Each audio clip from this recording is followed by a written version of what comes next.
అదే కంటిన్యూ చేస్తూ ఉంటారు. నాకు తెలియదు, గుర్తులేదు అంటారు. జగన్మోహన్ రెడ్డి వచ్చి నేను మీరు ఎన్ని నేరాలు చేసినా మీ వెనక నేనున్నానని చెప్తూ ఉంటాడు, భరోసా కల్పిస్తూ ఉంటాడు.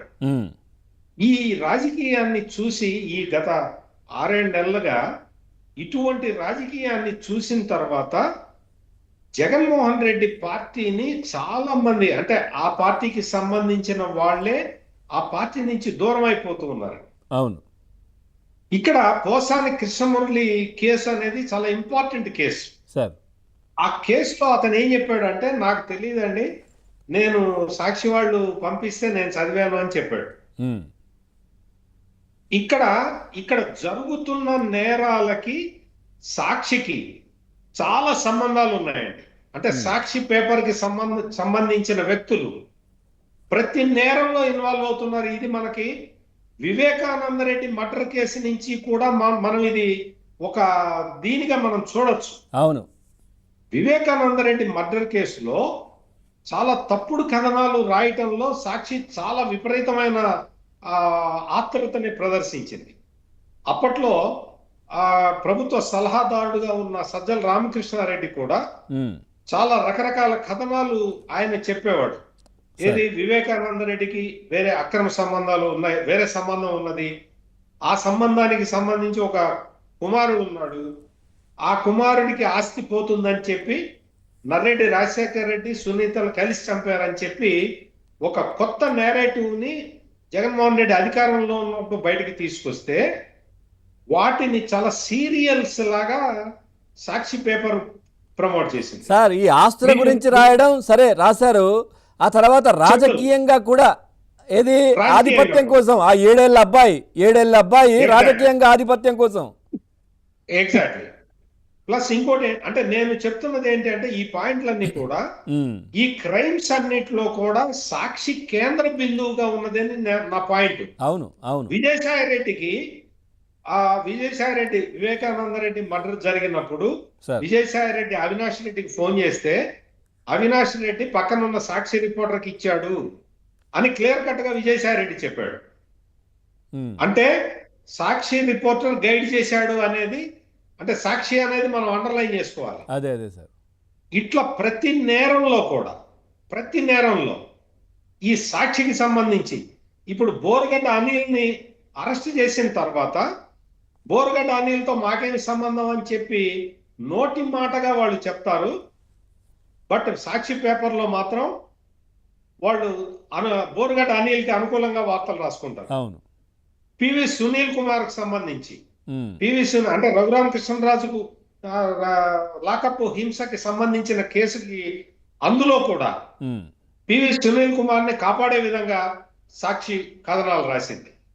అదే కాదు, కాదంబరి జత్వానీ కేసులో కూడా సాక్షి కథనాలు అన్నీ కూడా నేరస్తుల్ని ఎవరైతే నేరం చేశారని ఒక అభియోగం వచ్చిందో, బయటకు వచ్చిందో, ఇన్ఫర్మేషన్ బయటకు వచ్చిందో వాళ్ళని సపోర్ట్ చేస్తున్నట్టుగా కుక్కల విద్యాసాగర్ ని అతనికి అనుకూలంగా ప్లస్ ఈ పోలీస్ ఆఫీసర్లు సస్పెండ్ అయి ఉన్న 3 పోలీస్ ఆఫీసర్లకి అనుకూలంగా వార్తలు రాసుకుంటూ ఐపీఎస్ల మీద ప్రభుత్వం కక్షగట్టింది అని చెప్పి కథనాలు రాయటం గాని, అంటే ఆంధ్రప్రదేశ్ లో గత కాలంలో జరిగిన అన్నిటిలో కూడా సాక్షి పత్రిక కీ రోల్ ప్లే చేసింది అనేది ఇప్పుడు మనం ఒక కంక్లూజన్ కి రావడానికి అవకాశం కనపడుతుంది. అదొకటి సార్, వాలంటీర్ల చేత పేపర్లు కొనిపించారు, అవి కూడా తీయాలి డబ్బులు. దాదాపు 500 కోట్లు అవి ఉన్నాయి. అదే అంటున్నాను. అంటే వాళ్ళే అసలు జగన్మోహన్ రెడ్డి కూడా మొత్తం సాక్షి పేపర్ చదవండి, ఇంకే పేపర్ చదవద్దు అని అధికారికంగా ఆదేశాలు కూడా జారీ చేసిన విధానం మనం చూసాం. అవును. అదొకటి ఇంకోటి కూడా చెప్పారు సార్ అసెంబ్లీలో, నాకు సడన్ గా ఇప్పుడు బయట లేదు, సాక్షిలో వచ్చింది ఏదో విషయం అంటే అది తప్పు అని చెప్పాడు ఆయన నోరు జారి. అంటే తప్పించుకోవటానికి దాన్ని తప్పు అని చెప్పాడు, కానీ ఈ నేరాలన్నిట్లో కూడా సాక్షి కీ రోల్ ప్లే చేసింది. అంటే సాక్షిలో ఒక వ్యక్తి చేశాడా, ఒక గ్రూప్ ఆఫ్ పీపుల్ చేశారా అనేది కూడా ఇప్పుడు పోలీసుల విచారణలో రావాలి. ఇప్పుడు పోసాని కృష్ణమురళి చెప్పాడు కదా, నాకు సాక్షి నుంచి పేపర్లు వచ్చినాయని.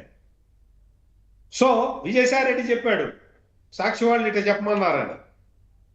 ఈ అన్ని నేరాల్లో ఈ ప్రధానంగా ఇప్పుడు మనం చర్చిస్తున్న వల్లభనేని వంశీకి సంబంధించి కూడా ఈ అటాక్ కుట్రలు ఇవన్నీ కూడా వైసీపీ కేంద్ర కార్యాలయం నుంచి వచ్చినాయా, సాక్షి కార్యాలయం నుంచి Okay. వచ్చినాయా అనేది కూడా తెలియాలి మనకు. రైట్ సార్, రైట్ ఇక్కడ ఇంకొక చిన్న పాయింట్ ఏంటంటే సార్.